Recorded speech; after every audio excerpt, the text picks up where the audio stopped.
সে সকালবেলা পায়ের মধ্যে ডান্ডা বেরি লাগাবে, হাতে ডান্ডা বেরি লাগাবে, গাড়ি দুইটা রেডি আছে, আপনাকে ঢাকায় নিয়ে যাবে। আমি গাবড়িয়ে গেলাম, মানে এত চিন্তা মাথায় ঢুকলো। যাক, সমস্ত চিন্তার পরে আমি একটা চিন্তা করেছি যে আমার তো কত ভাই হারিয়ে গেছে, কোথায় হারিয়ে গেছে বলা যায় না। আর আমি যে এখন বন্দি অবস্থায় আছি, আমাকে যেখানে নেয় সেখানেই যেতে হবে। আমার জেলখানাতে একজন ছিল, আমি তাকে বললাম তুই শুধু ফলো করিস, আমি যখন সকালে বের হই। তারপরে সকালে উঠলাম, আমার পায়ে ডান্ডা বেরিয়ে হাতে কি ক্রস ট্রস দিয়ে এমন ভাবে সাজানো হলো, আর চোখটা বেঁধে ফেলল। আমি ঘাবড়িয়ে গেলাম, কোথায় যাচ্ছে, আর বলারও কেউ নেই। সমস্ত ভরসা রেখেছি একজনের উপরে, তিনি মহান সৃষ্টিকর্তা, যিনি আমাকে সৃষ্টি করেছেন, যিনি আমাকে বলেছেন তোমাকে মুসলমান হিসাবে বাংলাদেশে পাঠিয়েছি, সব সময় আমার উপরে বিশ্বাস রাখবে, আস্থা রাখবে। আমি যতদিন বাঁচিয়ে রাখবে আমার লোক ততদিনই বেঁচে থাকবে। আমি সেই চিন্তাই করে সে গাড়িতে উঠেছি। উঠার পরে উঠে দেখলাম চতুর্পার্শ্বে পুলিশ, আরো কিছু অপরিচিত লোক। গাড়ি স্টার্ট করলো। সকালবেলায় আমি শুধু জেলারকে বললাম যে আমাকে যেখানে নিয়ে যাচ্ছেন সকালে যেন সবাই সেই খবরটা পায়। জেলার বললো না ভাই, আমি জানিয়ে দেব। আমি গাড়িতে উঠলাম। আমি ঢাকা শহরে যাওয়ার পরে আমার চোখ খুলেছে। আমি গিয়ে দেখলাম আমি সেন্ট্রাল জেলে ঢুকছি। জীবনের এই যে মুহূর্তটা পার হয়েছে, আমি অনেক টেকনিক করে সেখানে বেঁচেছিলাম। আমি তখন ওই জেলখানাতে ছিলাম অনেকদিন। আমি এই কথাটা এই জন্য বললাম যে জীবনে এই ধরনের মুহূর্ত আমি কতবার পার করেছি। আমি যদি বলি রাতের পর রাত, দিনের পর দিন পার হয়ে যাবে, তারপরেও শেষ হবে না। আমি এই জন্যে চিন্তা করেছি আমি যদি নির্বাচন করব, আমার নেতা তারেক রহমান আমাকে বলেছেন নির্বাচনে আমি সেই মানুষদেরকে নমিনেশন দেব যারা গত 17 বছরে আমাদের পাশে পাশে ঘুরেছে, আন্দোলন সংগ্রাম করেছে। আমাদের 6টা সিটের মধ্যে সবাই তো আর আন্দোলন সংগ্রামে থাকতে পারে নাই।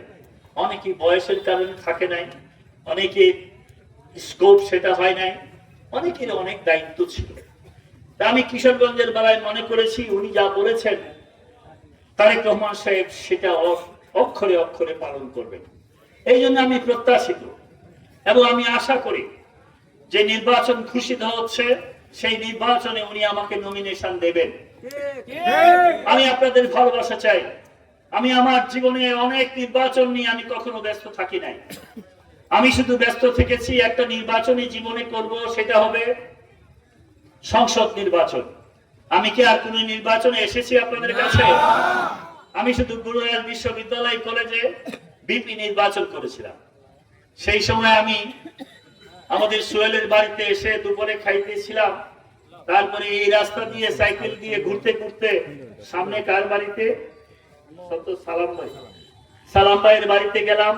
ক্ষুধাও লাগছে প্রচন্ড।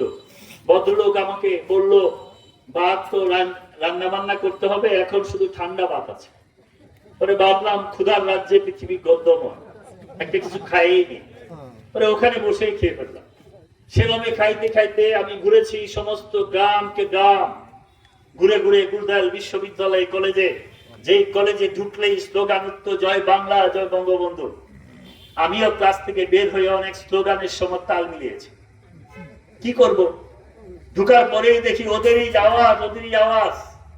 আওয়ামী লীগ এত শক্তিশালী ছিল তখন। অ্যাডভোকেট আব্দুল হামিদ সাবেক রাষ্ট্রপতি, উনি ছিলেন নেতা। আমাদের অ্যাডভোকেট ফজলু ভাই, যিনি এখন আমাদের নেতা, উনিও তখন আওয়ামী লীগ করতেন। দুই নেতা যদি এক হয় তাহলে কিশোরগঞ্জের আর কিছু থাকে? সেই শক্তিশালী অবস্থানে দাঁড়িয়ে আমরা তখন অনেক কম বয়স্ক মানুষ, আসলে আমাদের সামনে দাঁড়িয়ে এত স্লোগান দেওয়ার মতো অবস্থা ছিল না। কিন্তু তারপরেও আমি সাহস করেছি, আমরা চিন্তা করেছি এই সমস্ত জগদ্দল পাথর থেকে জাতিকে মুক্তি দিতে হবে। যেই মুক্তির নেতৃত্ব দিয়ে আসছিলেন আমাদের প্রিয় নেতা শহীদ জিয়াউর রহমান, তার আদর্শকে লালন করে, তার আদর্শকে ভালোবেসে এই গুরুদাস বিশ্ববিদ্যালয় কলেজের সংসদে শেখ সাহেবের ছবিকে নামিয়ে জিয়াউর রহমানের ছবিকে আমি ঝুলাবো ইনশাআল্লাহ।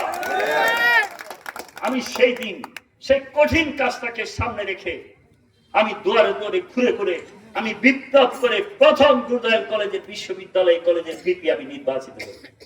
এটাই আমাদের প্রথম নির্বাচন ছিল। আমি তারপরে আর কোন নির্বাচনে যাই নাই, না পৌরসভা না উপজেলা, কতবার নির্বাচন হয়েছে। আমি এই জন্য আমাদের নেতাদেরকে বলি, 5 তারিখের আগে আন্দোলন সংগ্রাম যখন হতো তখন রাস্তায় যেমন আমি একা থাকতাম, এমপি প্রার্থীও তখন আমি একা ছিলাম। তখন কি ভাই আপনাদের কাছে কেউ আসছে এমপি ইলেকশন করতে? ভাই আপনাদের কাছে আসছে? ডাইনে বামে কে আসছে? আপনারা কি জানেনই না কে এমপি ইলেকশন করবে? এখন আমার অনেক ভাইয়েরা আসছে, আসে শুধু একজন না, প্রায় আজকে দেখলাম 9 জন 11 জন হয়ে গেছে। আরো 2-4 দিন সময় পাইলে এটা মানে 14 পর্যন্ত যাইতে পারে। আজকে কিশোরগঞ্জের নমিনেশনটা ডিক্লেয়ার হয় নাই, এতে মনে হচ্ছে আরো বাড়বে যা মনে হচ্ছে। যাক, 13-14 জন প্রার্থী যে আসছেন, আমরা যদি এই 14 জন প্রার্থী যদি আমরা 10.5 বছরের সাদা 14 জনে নিতাম, আর 14 জন প্রার্থী দাঁড়িয়ে বলতাম যে হাসিনা তুমি যা করেছো সব অন্যায়, তুমি আর অন্যায় করতে পারবে না, তুমি আর আমাদেরকে মিছিলের অধিকার থেকে বঞ্চিত করতে পারবে না, তুমি আর খালেদা জিয়াকে মাসের পর মাস কারাগারে রাখতে পারবে না, তুমি আর তারেক রহমানকে লন্ডনে রাখতে পারবে না, তাহলে কি হাসিনার মতো ফ্যাসিস্ট 70 বছর বাংলাদেশে বেঁচে থাকতো? কশিন কালেও না।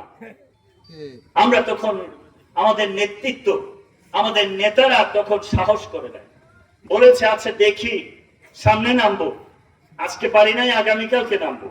সেই আগামীকাল আর আসে না, সেই আগামীকাল আসছে হাসিনা মুক্ত বাংলাদেশে শান্তিপূর্ণ ভাবে একটা ইলেকশন হবে, গণতান্ত্রিক প্রক্রিয়ার মধ্য দিয়ে যে আন্দোলন আমরা করেছি 17 বছর, আমার ভোট আমি দেব, যাকে খুশি তাকে দেব, সেই ভোটের জন্যই তো আমরা বিপ্লব করেছি নাকি রে ভাই? এখন আসছেন, আমার কোন দুঃখ নেই, তবে আগে থাকলে আরো ভালো হতো। কালকে দেখি আমার মাসুদ ভাই, যার জন্য ইলেকশন করেছি কয়েকবার, আমার ভাইও কালকে কষা করে যায় এক মিটিং করে আসে, বলে জনগণ আমাকেও প্রেশার দিচ্ছে, আমারও ইলেকশন করা উচিত। ভাই আমার শরীরটা অসুস্থ হয়ে গেছে, বয়স হয়েছে অনেক, ওনারও রাইট আছে, উনি কয়েকবার এমপি ইলেকশন করেছেন। তারপরে আরো যারা আছেন সব ভাইয়েরা আছেন, আমাদের অনেক ভাইয়েরা বয়সের বারে নুজু হয়ে গেছে, অনেক বয়স হয়েছে, আমার নিজেরই বয়স 60-এর কাছাকাছি, তাহলে আমার বড় ভাইদের বয়স 70-80। এই জন্য অনেকে বক্তৃতার সময় ইদানিং উল্টাপাল্টা কথাও বলছেন, কি মায়ের দুধ কি জানি কি আরো কত কথা শুনছি। আমি শুধু ওনাদেরকে বলি যে ভাইরে আপনারা তো জীবনে অনেক নির্বাচন করেছেন, আমি যেহেতু এত পরিশ্রম করেছি রাস্তায় থেকে, আমাকে একটা সুযোগ দেন না রে ভাই, আমি তো সব সময় আপনাদের দুয়ারে যাই নাই। এই জন্য আমি বলি সারা জীবন আন্দোলন সংগ্রাম করে শেখ হাসিনার মতো এত বড় মাপের স্বৈরাচার বাংলাদেশের ইতিহাসে কি আর এসেছে? আপনি পুলিশের দিকে তাকাইলে পরে মনে হয় সব শেখ হাসিনার লোক, রেবের দিকে তাকাইলে পরে মনে হয় সব শেখ হাসিনার লোক, সেনাবাহিনী তাকাইলে পরে সব শেখ হাসিনার লোক। তারপরে এই যেখানে দাঁড়িয়ে বক্তৃতা দিচ্ছি, এখানে দাঁড়িয়েও যখন ভাবতাম মনে হতো সব শেখ হাসিনার লোক। আজকে দেখেন না মানুষের অভাব আছে, সেদিন 3 মিনিট 4 মিনিটের মিছিল করে স্লোগান দিয়ে বক্তৃতা দিতে দিতে মনে হয়েছে আসছে, কখন জানি আবার পালাতে হয়, দৌড় দিতে হয়, কিংবা টেকটিক করে আরেক জায়গাতে মিছিলে যেতে হবে, সেই স্লোগান দিতে হয়, ঠিক আছে না ভাই? আর আজকে কি টেনশন আছে? এত শান্তিপূর্ণ জায়গাতে দাঁড়িয়ে এত কষ্ট করে আমরা যারা এই রাজপথটাকে এখানে এনেছি, আমাদেরকে একটা সুযোগ দেন। আপনারা তো আমাদের ভাই, আমি ইলেকশনটা করে আমি তো একটা চাহিদা আপনাদের কাছে চাইতেই পারি নাকি ভাই? আর যেহেতু একটা দল আমরা করি, আমাদের প্রিয় নেতা তারেক রহমান এবার আমাদেরকে ডেকেছিলেন, উনি ডেকে আমাদেরকে বলেছেন আমাদেরকে ঐক্যবদ্ধ থেকে এই নির্বাচনটা করতে হবে। আমরা যদি ঐক্যবদ্ধ না থাকি, কোন কারণে নিজেদের মধ্যে বিভেদ সৃষ্টি হয়, তাহলে দল যেমন ক্ষতিগ্রস্ত হবে একটা সুন্দর বাংলাদেশ, যেই বাংলাদেশের স্বপ্ন জিয়াউর রহমান দেখেছেন, যেই বাংলাদেশকে 45 বছর যাবৎ একজন ভদ্র মহিলা 6 বছর কারাগারে থেকে বাংলাদেশকে মুক্ত করেছেন, উনারা কষ্ট পাবেন। ভদ্র মহিলা কত ভালোবাসেন এই দেশটাকে। 6 বার উনি মৃত্যুর মুখোমুখি দাঁড়িয়েছেন। 6 বারই আমাদের কাছে খবর আসছে ম্যাডামের অবস্থা ভালো না, উনি যে কোনো সময় যে কোনো কিছু ঘটতে পারে।